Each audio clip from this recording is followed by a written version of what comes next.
For more, let's bring in Fox News contributor Deroy Murdock and senior research fellow with the Asian Studies Center at the Heritage Foundation, Dean Cheng. Dean, let me start with you. I think one of the things at this point is Americans have learned. I don't know that everyone knew the extent of this. It is mind-boggling the billions of dollars annually lost because of this kind of theft, this kind of IT or even basic business protections.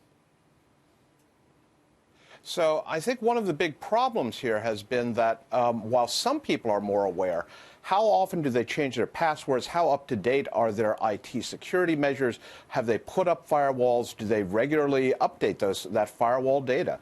Part of the problem has been that we've left our doors and windows unlocked and a note out for the milkman saying we're going to be gone for the next 2 weeks.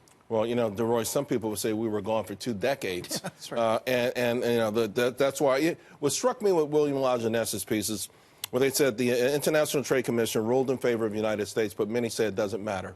And that's where you get back to how effective are these organizations that should be protecting our home, you know, so that we can leave and the milkman won't take advantage. Well, there's a whole problem of enforcement. You know, the ITC can have whatever declaration it wants, and the Chinese can say thank you very much and keep doing what they're doing. What struck me about his report is that we have been focused a lot on intellectual property in terms of a lot of high-tech devices, software, et cetera. But there's very simple stuff like pipes. You walk around here in New York City, you'll see these fraudulent purses and scarves and whatnot that are just Chinese knockoffs that are very cheap. So it's pretty much across the board from high-tech stuff to very simple stuff. And I think this is why we need to have a trade agreement where the Chinese actually say we're going to do this and put something in the agreement that makes it enforceable. Dean, some people are saying that $1 trillion offered by China last week to take our trade deficit to zero was low-hanging fruit. The tough part is what Deroy just mentioned, the getting China to do something with respect to respecting intellectual property rights, because that would be a de facto admission that they've been stealing all this time.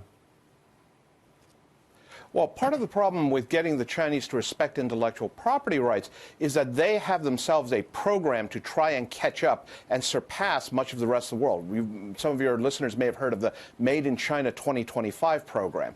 And the problem with that is that the Chinese are clearly intent on trying to establish a dominant position in various areas, whether it's locomotives or aerospace. And to do so, they are willing to put all of the resources of the Chinese government, including their military and government cyber people, to use, engaging in economic cyber espionage.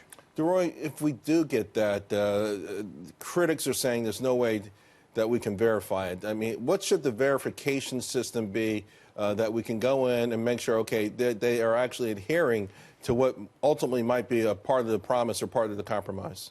I guess one way to do it is do what we've done in arms control, which is called on-site inspection. So being the ability of people from, let's say, the U.S. Commerce Department or the U.S. Trade Rep's office to be able to walk into Chinese factories and see what they're doing. And if they see things that have American brands on them, you know, Disney's label or whatever it might be. Or Charlotte Pipe. Or Charlotte Pipe or whatever it is, you know, blow the whistle and say, you guys are stealing from us. It's amazing, Deroy, to me, because you remember the stories when they set up entire fake Apple stores? Like the entire store was a fake Apple store with the Genius Bar and everything and fake products in it, and Americans got a chuckle out of it, but not understanding that's the tip of the iceberg, and, either directly or indirectly, it probably affects all Americans. Well, it does, because this is money that just pours out of our country. The money that should go to Apple doesn't.